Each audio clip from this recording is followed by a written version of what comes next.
ஆண்டவருடைய நாமத்தை பிரஸ்தாபப்படுத்தும்படியாக என்ன செஞ்சிருக்காங்க, அவங்க கடந்து போயிருக்காங்க. அப்ப அவங்களுக்காக ஜெபிக்க வேண்டியது நம்ம ஒவ்வொரு மேலும் எடுத்த கடமை இல்லையா? நம்ம பேனுக்கடியில அதிக நம்ம சுகத்தோட பலத்தோட இருந்து ஆராதிக்கிறோம். ஆனா ஆண்டவருடைய நாமத்தை மகிமைப்படுத்தும்படியாக செல்லுகிற அந்த மிஷனரிமார்களுக்கு இன்னைக்கு எத்தனை அச்சுறுத்தல்கள் காணப்படுகிறது, உங்களுடைய உயிருக்கே அபாயம் விளையக்கூடிய ஒரு சூழ்நிலை காணப்படுகிறது. அப்ப நமக்காக நம்மளுடைய வாரங்களை அங்க கொண்டு போய் என்ன செய்றாங்க, அவங்க நம்ம ஒரு வெளிநாட்டிலிருந்து வந்த ஒரு மிஷனரி எப்படி நம்மளுடைய இந்திய தேசத்துக்காக வாரப்பட்டு வந்தாங்களோ அதே போல நம்ம நாட்டிலிருந்து வட தேசங்களுக்கு என்ன செஞ்சிருக்காங்க, மிஷனரிமார்கள் கடந்து போயிருக்காங்க.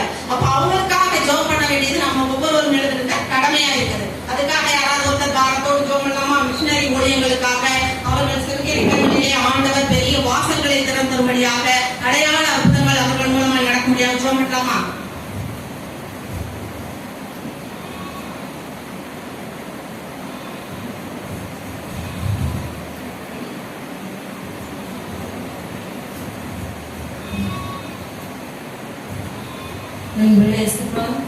அருமையான காலை வேலைக்காக நன்றியோடு ஸ்தோத்திரிக்கிறோம் ஆண்டவரே. மட்டும் ஏழைகளுக்கு ஜீவன் சுகம் வர எல்லாத்தையும் ஸ்தோத்திரேசப்பா. அருமையான மிஷனரி உலகை ஆசீர்வதிங்க சப்பா. எத்தனையோ கஷ்டத்தை அனுபவிக்கிறாங்க சப்பா. நாங்கள் எத்தனையோ கேள்விப்படுறோம் சுவாமி. அவங்களுக்கு எல்லா சூழலையும் கால சூழலையும் மாற்றி கொடுங்க சப்பா. எல்லா மிஷனரி உலகம் எத்தனையோ பேர் ஆண்டவரே எல்லா வசதிகளும் இல்லாமல் இருக்காங்க சப்பா. இது வசதிகள் இல்லாமல் இருக்காங்க சப்பா. எல்லாத்தையும் நல்ல சிறப்பு கொடுங்க சப்பா. எல்லாரும் உதவி செய்ய கேட்டு நல்ல நீங்க தெரிவு செய்யுங்க. எல்லா ஆசீர்வாதம் நீங்க கொடுங்க சப்பா. என் தேவையில எல்லா மக்களையும் பாதுகாத்து போங்க.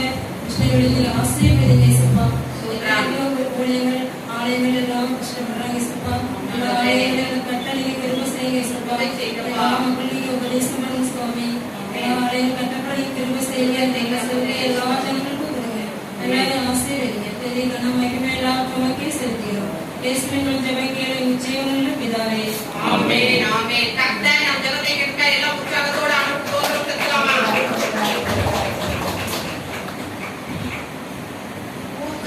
உகதுடனே ஒருமுகமாய் வாக்குதத்தத்தை பற்றிக் கொண்டு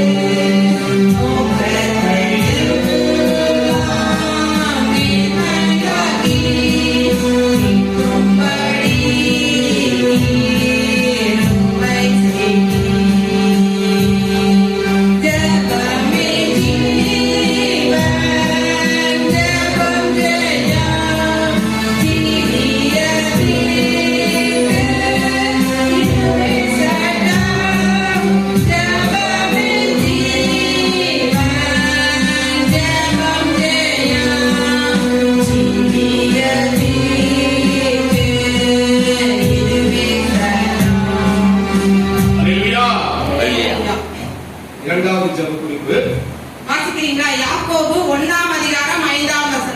யாக்கோபு 1:5. 312 பக்கம் 312 புதிய ஏற்பாடு.